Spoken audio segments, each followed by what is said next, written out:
कक्षा 12वीं के सभी बच्चों का स्वागत है। आप लोगों का जो पेपर रहेगा 12 मार्च को पेपर देने वाले हैं आप संस्कृत विषय का। आइए प्यारे बच्चों, तो संस्कृत विषय के पेपर का पूरा सॉल्यूशन आपको यहाँ पर करवा देते हैं। तो जितने भी विद्यार्थी हमारे क्लास 12th वाले इस क्लास में जुड़ रहे हैं, आप लोगों को मैं संस्कृत विषय की तैयारी करवाऊँगा।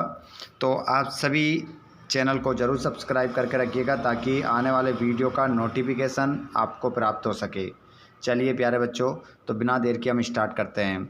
और आप इस क्लास को कहाँ से देख रहे हैं? मध्य प्रदेश बोर्ड का पेपर देने वाले हमारे सभी स्टूडेंट्स इस क्लास को कहाँ से देख रहे हैं, कमेंट बॉक्स में आप ज़रूर बताइएगा।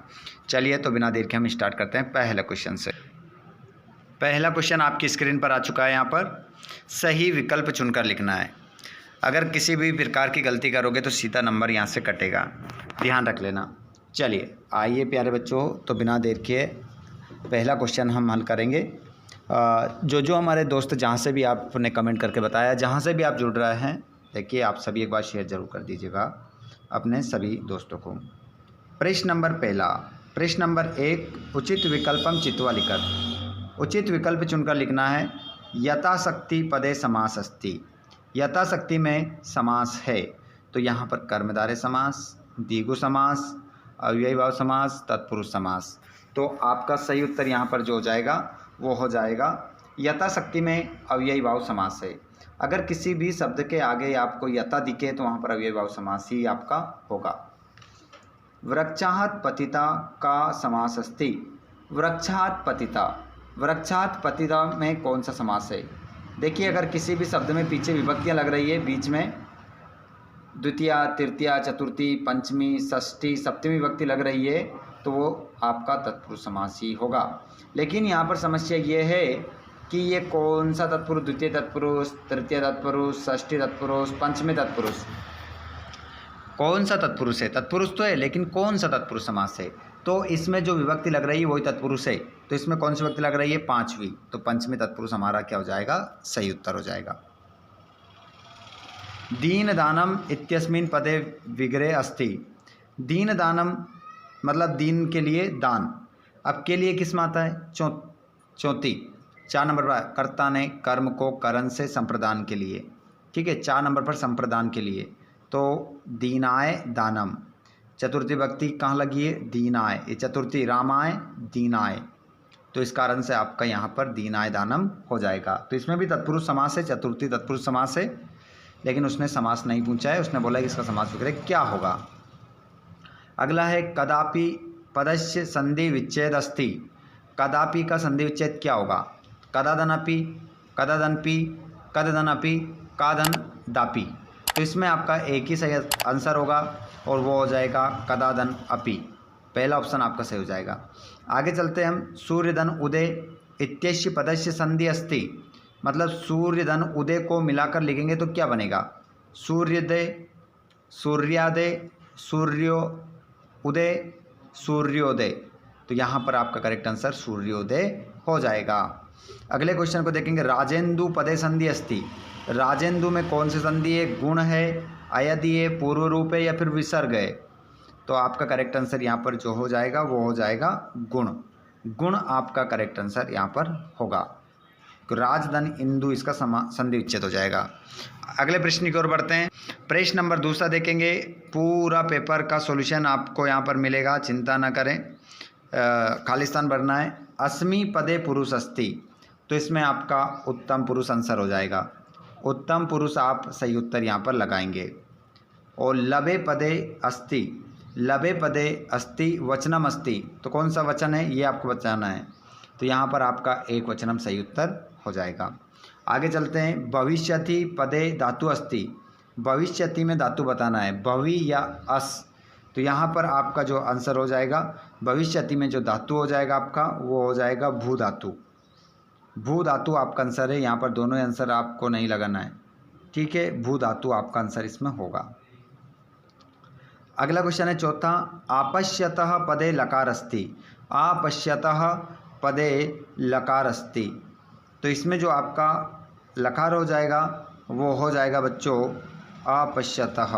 इसमें आपका जो लकार हो जाएगा वो लिरिट लकार आपका आंसर हो जाएगा। अगले क्वेश्चन को आप देखेंगे, निस उपसर्ग युक्त पदम अस्ति, निस्तेज निर्देश। तो यहाँ पर निस्तेज आपका सही उत्तर हो जाएगा, निस्तेज आपका सही उत्तर होगा। पराजय इत्यस्मिन् पदे उपसर्ग अस्ति, पराजय में कौन सा उपसर्ग है? तो यहाँ पर आंसर होगा परा, परा आपका करेक्ट आंसर होगा। आगे चलते हैं हम अगले क्वेश्चन की ओर। और शुद्ध आम ना बताना है, जो वाक्य शुद्ध है तो वहाँ पर आम लिखना है और अगर गलत है तो ना लिखना है। जैसे पहला क्वेश्चन, सेवमानः इत्यस्मिन् पदे कत्वतु प्रत्यय अस्ति, तो सेवमान में कत्वतु प्रत्यय है तो इसमें लिखेंगे ना, क्योंकि सानच प्रत्यय है सेवमान में शानच। जिसके पीछे मान रहे या आन रहे और पीछे विसर्ग लगाए तो फिर वहाँ शानच प्रत्यय होता है, ना कि कत्वतु। चलिए, तो इसमें पहले में क्या होगा? ना। आगे चलते हैं, नेतुम इत्यस्मिन् पदे कत्वा प्रत्यय अस्ति, तो इसमें भी क्या होगा? ना। कह रहा है कि नेतुम में कत्वा प्रत्यय लगा है, नहीं है, क्योंकि इसमें जिसके पीछे तुम रहता है वहाँ तो कौन सा प्रत्यय लगा रहता है? तुमुन, तुमुन आंसर होगा यहाँ। चलिए आगे हम बढ़ते हैं, दर्शकः इत्यस्मिन् पदे नवुल प्रत्यय अस्ति, तो दर्शका में आपका नवुल प्रत्यय लगा है, बिल्कुल, तो इसमें क्या हो जाएगा? आम। नवुल प्रत्यय की क्या पहचान है? पीछे अक रहता है, जैसे लेखक, जैसे लेखकः, पाठकः, इस प्रकार जिसके पीछे का रहता है, विसर्ग रहता है, वहाँ पर नवुल प्रत्यय रहता है, तो इसमें आम आएगा तीसरे वाले में। चलते हैं हम नंबर 4 की ओर। ज्ञानात् ऋतेः जीवनम नास्ति इत्यस्य पदे जीवनम अव्ययम अस्ति, तो जीवनम कोई अव्यय नहीं है, तो इसका ना हो जाएगा। वृद्धः नीचे वदति, वृद्ध नीचे देखता है, नीचे बोलता है, मतलब धीरे बोलता है। जो वृद्ध होते हैं वो क्या बोलते हैं? धीमे बोलते हैं। इत्यस्मिन् पदे वृद्ध जो है अव्ययम पदम अस्ति, ना। जो वृद्ध है वो तो संज्ञा है, ना कि अव्यय पद, तो इसमें भी ना होगा। अगला, पुरः दशरथ नाम राजा अस्ति, पहले दशरथ नाम का राजा था। इस वाक्य में, इस पूरे वाक्य में जो पूरा है वो अव्यय पदम अस्ति, तो बिल्कुल पूरा जो है वो अव्यय है, तो इसमें आ गया आपका आम। आगे चलते हैं हम, जोड़ी मिलाना है, ठीक है, जोड़ी मिलाएंगे आप। तो यहाँ पर देखिएगा, जोड़ी मिलाना है, गलती की तो सीधा नंबर कट जाएगा। निरप, निरप को आप मिलाएंगे भूपति, निरप को हम भूपति भी कहते हैं। असुर, असुर जो होता है, असुर को आप जो मिलाएंगे वो मिलाएंगे निशाचर भी उसे कहते हैं, पर्यायवाची से मिलाया। अरि, तो अरि यहाँ पर जो है आपका दुश्मन होता है, और दुश्मन का विलोम क्या हो जाएगा? मित्र। और प्राज्ञः, प्राज्ञः चौथे को आप जो मिलाएंगे वो मूर्ख से मिलाएंगे। प्राज्ञा मतलब होता है विद्वान और मूर्ख मतलब समझ गए आप कौन होता है। प्रथम पाठा कस्मात् ग्रंथात् संकलिता, जो आपका पहला पाठ था वो किस ग्रंथ से लिया गया था? तो वो लिया गया था तैत्तिरीय उपनिषद ग्रंथ से लिया गया था। शरीरे का प्रहरति, तो शरीरे का प्रहरति, इसका आंसर जो हो जाएगा आपका अरि। शरीर पर प्रहार कौन करता है? दुश्मन। और का तुर्याश्रम सेवी अस्ति, तो यहाँ पर तुरंत समाज की सेवा करने के लिए कौन उपस्थित हो जाते हैं? सन्यासी।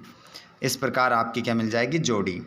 उसके बाद एक पद में क्या देना है? उत्तर देना है। तो आ जाइए यहाँ पर, एक पद में उत्तर बता देते हैं आपको। देखिएगा, गंभीर स्वरेन इत्यस्मिन् पदे विशेषण पदम अलिखत, गंभीर स्वरेन में आपको क्या करना है? विशेषण पद बताना है। तो यहाँ पर गंभीर आपका आंसर होगा, गंभीरेन, गंभीरेन आपका क्या होगा? आंसर हो जाएगा इसमें, एक नंबर पक्का होगा। कपटी सन्यासिना इत्यस्मिन् पदे विशेषण पदम लिखत, तो यहाँ पर विशेषण पद जो हो जाएगा वो हो जाएगा कपटी, कपटी आपका इसमें आंसर हो जाएगा, 2 नंबर पक्के। आगे चलते हैं, ऋत ध्वजा शत्रुजिता आशित अस्मिन् वाक्ये विशेष्य पदम अस्ति, तो यहाँ पर आपका विशेष्य पद हो जाएगा ऋत ध्वजा, ऋत ध्वजा आपका यहाँ पर आंसर हो जाएगा। और शूरहम पुरुषः इत्यस्मिन् पदे विशेष्य पदम अस्ति, तो यहाँ पर हो जाएगा विशेष्य पद पुरुषः, पुरुषुम आपका यहाँ पर क्या हो जाएगा? आंसर हो जाएगा। आगे देखते हैं, नगरे बही, नगरे बही वनम अस्ति, नगर के बाहर वन है, इस वाक्य में क्या बनाना है, अशुद्ध वाक्य को क्या करना है, शुद्ध करना है। ठीक है, तो इसमें किस प्रकार का जो पद है जो अशुद्ध है, तो यहाँ पर नगरे, नगरे की जगह हो जाए नगरे, नगरे जो है वो अशुद्ध है आपका, इसका नगरात आपका हो जाएगा। नगरात अगर होता तो सही होता, तो नगरे अशुद्ध पद है तो उसको लिख देंगे हम यहाँ पर नगरे। रुच धातु अर्थे का विभक्ति अस्ति, रुच धातु के योग में हम कौन सी विभक्ति लगाते हैं, तो चतुर्थी लगाते हैं बच्चों। आंसर क्या होगा, चतुर्थी विभक्ति हम लगाते हैं रुच धातु के योग में। संहार पदे उपसर्ग अस्ति, तो संहार पद में जो उपसर्ग हो जाएगा वो क्या हो जाएगा, सम, सम आपका उत्तर होगा। अब देखिएगा यहाँ पर पेपर आपका पूरा देखिए, प्रश्न नंबर 6, वेदा कति संति, वेद कितने होते हैं, तेषाम नामानि लिखत, उनके नाम लिखिए, 2 नंबर का प्रश्न है। वेद 4 प्रकार के होते हैं, हिंदी में नहीं लिखना है, कति की जगह लिखना है चत्वार, चत्वारः, चत्वारा। ठीक है, अथर्ववेद, यजुर्वेद, सामवेद, ऋग्वेद। नरके सूचो के पतंति, नरक में कौन जाते हैं, मदलसा विवाह बंधनम तिरस्कृत किम कर्तुम इच्छति, जो मदलसा होती है वो विवाह के बंधन के तिरस्कार करना क्यों चाहती है।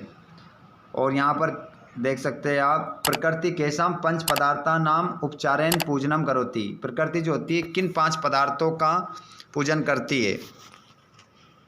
और यहाँ पर देख सकते हैं आप, रात्र के प्रविशंति, रात्रि में कौन कौन प्रवेश नहीं कर सकते, कौन कौन प्रवेश कर सकते हैं, ऐसा बोला था उसने, कौन कौन आ सकते हैं। आगे देख सकते हैं आप क्वेश्चन नंबर सभी यहाँ पर है, यहाँ पर प्रश्न निर्माण करना है, प्रश्न नंबर 12 में प्रश्न निर्माण करना है। तो यहाँ पर अंडरलाइन जो शब्द हो रहे हैं इनको हटाना है, जैसे मूर्तिमती, तो इसकी जगह क्या आ जाएगा, का लिख देंगे आप। और मातु की जगह कश्या, मातु की जगह क्या आ जाएगा, कश्या आ जाएगा। और बाह्र्यायाम कश्याम आ जाएगा, कश्याम। ठीक है, जो अंडरलाइन शब्द हो रहा है जो मैंने बताया वो लिख दो यहाँ पर, पूरा वाक्य वैसा वैसा, पीछे क्वेश्चन मार्क चिपकाओ, 3 नंबर यहाँ पर पक्के, लेकिन करने 2 है, इसमें साफ साफ लिखा है 2 करना है, 2 प्रश्न निर्माण करना है 2 वाक्यों का। उसके बाद में किसने किससे कहा, तो ये मैं आप लोगों को भेजने वाला हूँ। ठीक है, उसके बाद यहाँ पर पूरा क्वेश्चन पेपर है आपका, जो पूरा मैं आपको क्या देने वाला हूँ, आंसर सहित देने वाला हूँ। ठीक है, 1 से लेकर तो कहाँ तक, 23 तक पूरा पेपर बताने वाला हूँ। अगर आपने चैनल को सब्सक्राइब नहीं किया हो तो चैनल को सब्सक्राइब करके रखिए, ताकि आपको आने वाले प्रश्न का उत्तर मिल जाए। जल्दी से सभी को शेयर कर दो एक बार, और चैनल को सब्सक्राइब नहीं किया हो तो चैनल को जरूर सब्सक्राइब कीजिएगा, ताकि आपको पूरा क्वेश्चन पेपर का ये हल मैं आपको करवा सकूँ। लेकर आने वाला हूँ मैं आप लोगों के लिए अगला वीडियो। धन्यवाद, थैंक्स फॉर वॉचिंग, जय हिंद, वंदे मातरम।